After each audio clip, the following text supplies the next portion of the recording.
तो हम second problem को एड्रेस करते हैं। सेकेंड प्रॉब्लम क्या थी कि हमको सारे टाइम फ्रेम का डेटा चाहिए। अब हमने सिंगल टाइम फ्रेम का देखा था, अभी अभी हम सारे टाइम फ्रेम का देखेंगे। वो कैसे देखेंगे वो मैं आपको बताता हूँ। सबसे पहले मैंने आपको जो फर्स्ट वीडियो था उसमें ये बताया था कि कौन कौन से टाइम फ्रेम का डेटा अवेलेबल है, तो वो आपको यहाँ से मिल जाएगा। मैं आपको बता देता हूँ कहाँ से मिलेगा।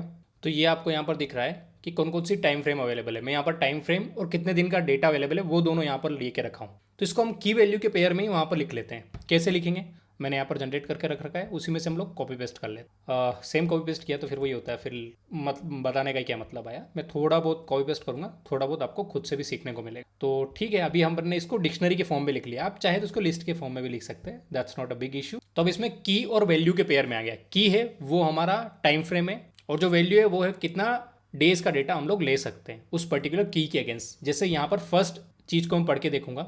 यहाँ पर की है मिनट, मिनट मतलब 1 मिनट। जब मिनट क्या है क्वेश्चन लिखा है तो 1 मिनट, 1 मिनट की है, वैल्यू है 60।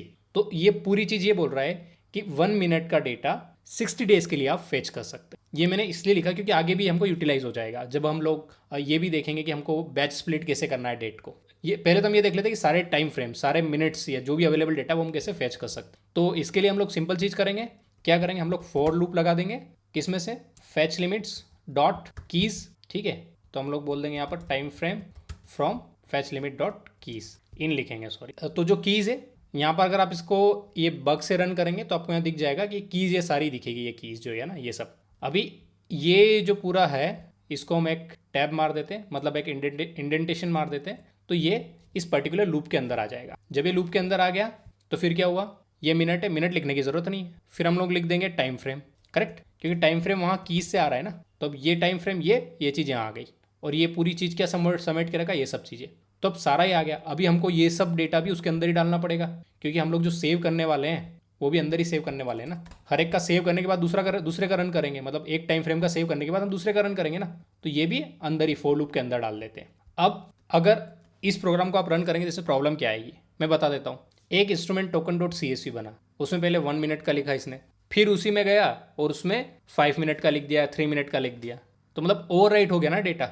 बट हमको क्या चाहिए, सेपरेट फाइल चाहिए। तो एक और काम कर लेते हैं हम लोग इसमें, हम इसमें एक और प्लस लगाते हैं और यहाँ पर जो टाइम फ्रेम है उसको लिख देते हैं। तो टाइम फ्रेम से हमको पता चल जाएगा इंस्ट्रूमेंट टोकन क्या है, उसका टाइम फ्रेम क्या है, उसकी CSV फाइल है, वो अगर सेव हो गए तो हमको पता चल जाएगा। मतलब यहाँ पर मल्टीपल फाइल क्रिएट होनी चाहिए जिसका नेमिंग फॉर्मेट रहेगा इंस्ट्रूमेंट टोकन हाइफन फिर कौन सा इंटरवल का वो सेव किया है। करेक्ट, तो अभी इसको रन करके देखते हैं और देखते हैं आउटपुट क्या आता है। और ये जो मैंने इंस्ट्रूमेंट टोकन लिया है निफ्टी का लिया है, बाद में हम देखेंगे कि इसको मल्टीपल में कैसे करते हैं। तो हमने दूसरी प्रॉब्लम को एड्रेस कर लिया है। दूसरी प्रॉब्लम ये थी कि मल्टीपल टाइम फ्रेम का कैसे फेच करें, उसको कैसे सेव करें, तो हम सेव करने भी जा रहे हैं। Let me run it. अब ये बोल रहा है इटरेबल नहीं है, क्योंकि यहाँ पर ये वाली चीज़ हमको लगानी थी, पैरेंथेसिस लगाया तब जाके रन करेगी।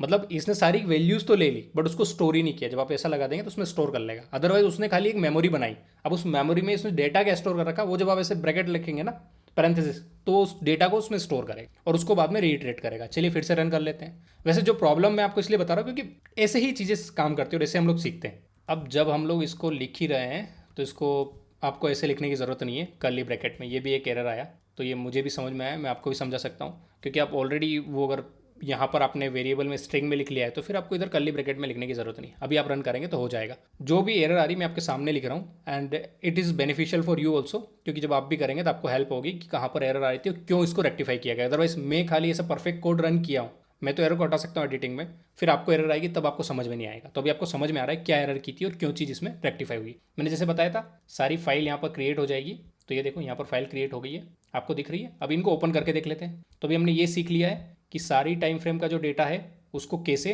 हम ले सकते हैं और स्टोर कर सकते हैं। जैसे इसमें सारा आ गया ना, मिनट मतलब 1 मिनट, फिर 3 minute, 5 minute, 10 minute, 15, 30, 60 and 1 day. चलिए कोई ओपन करके बता देता हूँ मैं आपको।